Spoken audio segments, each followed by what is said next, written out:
তামাশা চলছে এখানে সংস্কারের নামে, নাথিং বাট তামাশা। বাংলাদেশ যে কি ভয়াবহ সংকটের ভিতরে আছে সেটা আমাদের কল্পনার বাইরে। কারণ যে কোনো প্রক্সি ওয়ারে আপনাকে ইনভলভ হওয়া মানেই হলো আপনার সমস্ত দেশ ধ্বংস হয়ে যাওয়া। যে কথাটা মহসিন সাহেব বলেছেন সেটা ঠিক, যে আমাদের রাজনীতিবিদরা আমাদেরকে হতাশ করেছেন। আমাদের রাজনীতি পলিটিক্যাল দলগুলি, রাজনৈতিক পার্টিগুলি যে জাতীয় ভূমিকা তাদের রাখা উচিত সে জাতীয় ভূমিকা তারা রাখেন নাই। এখন আমি বলবো শুধু কি তারাই দায়ী? তারা তো একা দায়ী নয়। আমাদের যে ফেলিওরটা হয়েছে, যে সংকটটা আমাদের হয়েছে 71 বলেন, 90 বলেন অথবা 24-এ, এখনো আশা করব যে 24 যেন আমাদের ব্যর্থ না হয়।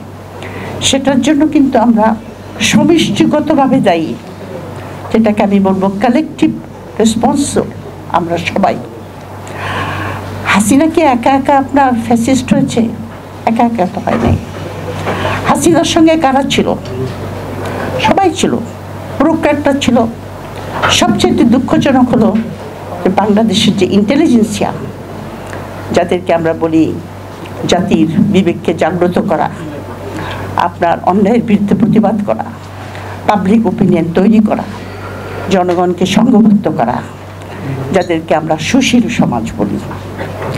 সুশীল সমাজ ছাড়া কোনো গণতন্ত্র আসতে পারে না। কারণ সুশীল সমাজের ভূমিকা অত্যন্ত গুরুত্বপূর্ণ। কারণ সুশীল সমাজ একটা ব্রিজ, একটা সেতুবন্ধ সরকারের ভিতরে এবং জনগণের ভিতরে। জনগণ রাস্তায় নেমে কিন্তু সব কিছু করতে পারে না। জনগণকে অর্গানাইজ করে পলিটিক্যাল পার্টি, পলিটিক্যাল পার্টিরা ক্ষমতায় যাওয়ার জন্য অর্গানাইজ করে, পলিটিক্যাল পার্টিরা ক্ষমতায় যাবে, এটা তো স্বাভাবিক।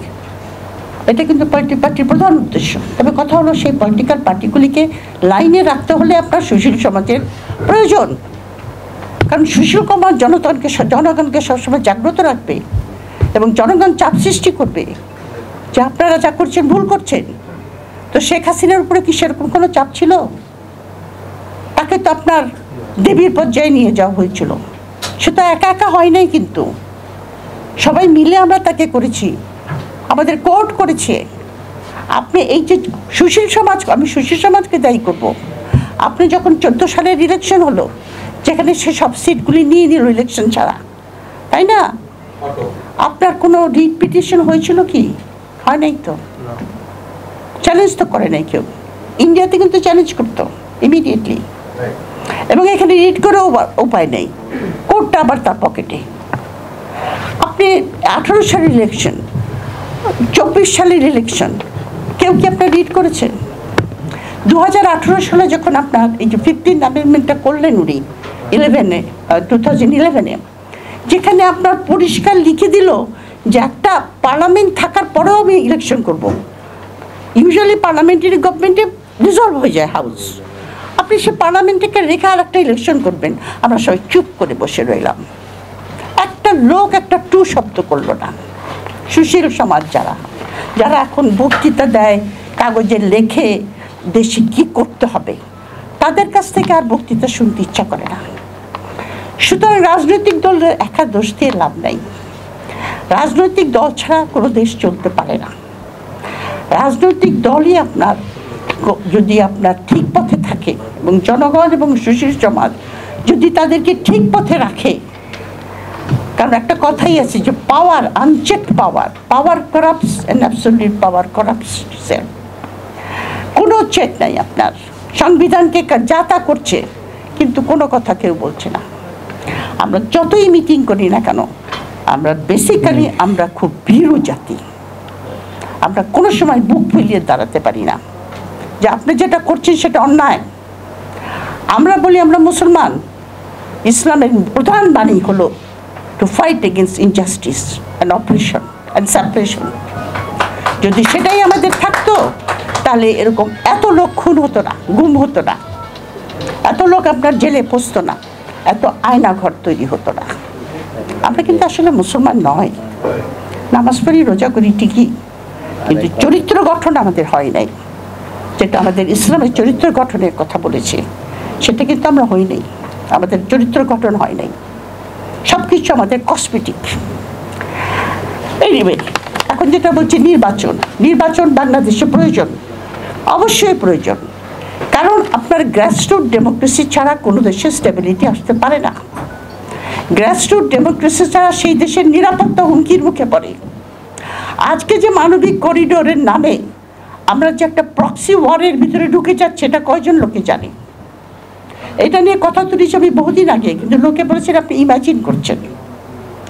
আমরা যে বিগ পাওয়ারের গেমের মধ্যে ঢুকে যাচ্ছি, চীন, আমেরিকা, তাদের যে আপনার জিওপলিটিক্যাল গেম, সেটার মধ্যে যে আমরা ঢুকে যাচ্ছি, এই সরকার কি আমাদেরকে জিজ্ঞাসা করেছে? বলেছে যে আমরা এটা করতে যাচ্ছি? কালকের কাগজে আপনার উপদেষ্টা মহোদয় বললেন আমরা নীতিগতভাবে আমরা রাজি হয়েছি। তো কি আমরা শর্তগুলি কি বলো আমাদেরকে? একটা অল পার্টি মিটিং পর্যন্ত ওনারা করলেন না, করে বললেন না যে আমরা এটা করতে যাচ্ছি। বাংলাদেশ যে কী ভয়াবহ সংকটের ভিতরে আছে সেটা আমাদের কল্পনার বাইরে। কারণ যে কোনো প্রক্সি ওয়ারে আপনাকে ইনভলভ হওয়া মানেই হলো আপনার সমস্ত দেশ ধ্বংস হয়ে যাওয়া। এর এক্সাম্পল আছে, সিরিয়ার দিকে তাকান, আফগানিস্তানের দিকে তাকান, বহু এক্সাম্পল আছে। কিন্তু আমাদেরকে জিজ্ঞেস করা হয়েছে? হয় নাই তো। Grassroot democracy is important. আরেকটা এক্সাম্পল আমি দেবো, অনেক পুরান যুগের এক্সাম্পল। আলেকজান্ডার যখন ভারত আক্রমণ করেছিলেন, তখন ভারতের ছোট ছোট ছোট রাজ্য ছিল। তো ছোট ছোট রাজ্যগুলোর মধ্যে কিছু কিছু রাজ্যের ভিতরে আপনার রাজতন্ত্র ছিল, আবার কিছু কিছু রাজ্য ছিল প্রজাতন্ত্র। যারা রাজতন্ত্র ছিল তারা আলেকজান্ডার বর্ডারে পৌঁছানোর আগেই ভেট পাঠিয়ে সারেন্ডার করে দিয়েছে। কিন্তু প্রজাতন্ত্র যারা ছিল তারা রেজিস্ট করেছিল। অনেক প্রজাতন্ত্রে এত যুদ্ধ হয়েছে যে ৭,০০০ লোক সেই সময় মারা গেছে, ৭,০০০ লোক। সবচেয়ে বড় শক্তি হলো জনগণের শক্তি, এবং সেটা হলো এককাট্টা করা শক্তি এবং গ্রাসরুট ডেমোক্রেসি। সুতরাং নির্বাচন আমাদের প্রয়োজন, এবং নির্বাচনটা যেটা বলেছেন সবাই, ক্রেডিবল ইলেকশন হওয়া দরকার। তার জন্য রিফর্ম দরকার, ইলেকশন কমিশনের রিফর্ম দরকার, ইলেকটোরাল প্রসেসের রিফর্ম দরকার, জুডিশিয়ারি রিফর্ম দরকার, পুলিশের রিফর্ম দরকার, ব্যুরোক্রেসির রিফর্ম দরকার, গুরুত্বপূর্ণ সংবিধান সেটাও দরকার। এই কয়টাই করলে পরে কিন্তু যথেষ্ট।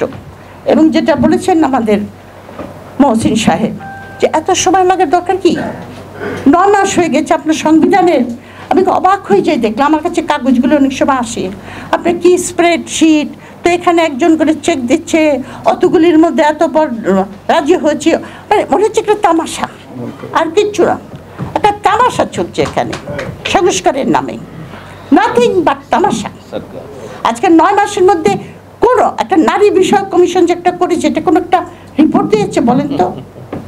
আমি তো লজ্জা পেয়েছি, কারণ এমনি পুরুষরা মনে করে মেয়েদের মাথায় বুদ্ধি কম। তার মধ্যে আপনি যদি, হ্যাঁ ট্রু, তারপরে যদি আপনার এইরকম একটা রিপোর্ট বের করে মেয়েরা, তখন পুরুষরা বলবে সত্যিই বুদ্ধি কম, দেখেন কি রিপোর্ট বার করেছেন আপনারা। আমার পুরুষ কলিগ যারা ইউনিভার্সিটি, এখন আমার এক্স কলিগ, 2 জনকে ফোন করে টিটকারি মারে, হ্যাঁ আপনি তো পলিটিক্যাল এম্পাওয়ারমেন্ট বলতেন, এই দেখেন। আমি বললাম চুপ, এটা নিয়ে আলোচনা করার জন্য ফোন করো না। তো এটা একটু তামাশা চলছে ভাই, এই তামাশা থেকে বেরিয়ে আসতে হবে আমাদের। সংস্কার যত দ্রুত তাড়াতাড়ি, তত তাড়াতাড়ি এটাকে করে আপনি নির্বাচন দিয়ে দেন, ক্রেডিবল ইলেকশন দিয়ে দেন, যেখানে জনগণের রিয়েল প্রতিনিধিত্বশীল আসবে, জনগণের যেটা উইল, সেই উইলটা আর বিরাজনীতিকরণের যে ষড়যন্ত্র চলছে সেখান থেকে আমাদের সাবধান হওয়া দরকার। এই যে সবসময় একটা কালিমা লিপ্ত করা রাজনীতিবিদরা, এই রাজনীতিবিদরা ওই, আচ্ছা রাজনীতিবিদরা যখন করাপশন করে তারা কি ব্যুরোক্রেসিকে সরকার তারা করাপশন করে? ব্যুরোক্রেটদেরকে ধরেন না কেন? ব্যুরোক্রেট ছাড়া কি কোনো পলিটিশিয়ান করতে পারে করাপশন? তারপরে তো বিরাজনীতিকরণ করে রাজনৈতিক দল বলে যে একটা প্রতিষ্ঠান আছে, সেই প্রতিষ্ঠানকে ভেঙে দিচ্ছেন। তো আপনার যদি প্রতিষ্ঠানই না থাকে আপনার দেশে রাজনৈতিক দল, তা আপনি কী করে আপনার সভরেনিটি রাখবেন? এই সমস্ত চিন্তার বিষয় আপনারা যারা পলিটিক্স করতে নেমেছেন, আমি অনুরোধ করবো আপনাদেরকে গভীরভাবে চিন্তা করেন। Thank you.